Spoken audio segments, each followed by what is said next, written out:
ang promesa natigayon na. Duha kadlong nagligad sang gin-report nga ang porsyon sang Tourism Road 1 malapit sa Barangay Tigmalapad ang naglandslide kag ini hindi maagyan.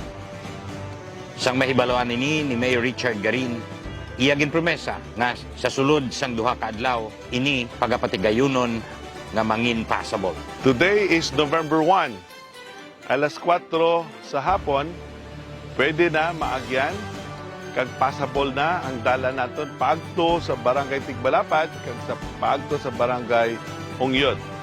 The other day, naglandslide ang area, may mga bato nga daragkol, and kahapon ginpadaraan natin doon kang loader pero hindi gid makaya kang loader. So nagpadara pagid kita kay nakaaga aga pa kang backhoe kag mga truck, no?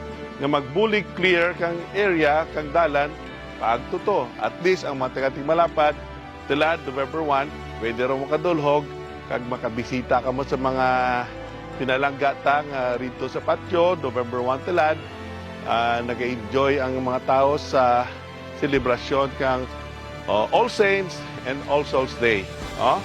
So, ini si Mayor Richard Garin, nagpasalamat din kaninyo sa inyong kooperasyon nga ma-restore ta kag maagyan rin ang dalan and makahambal kita nga amo ria basta palangga mo ang banwa mo, mangitaan mo gid paagi.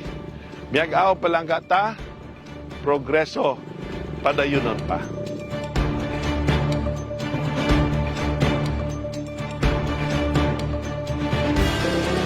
May gagi ang motor. Sige, agi lang ka mo. Sige lang. Agi lang. Agi ka mo.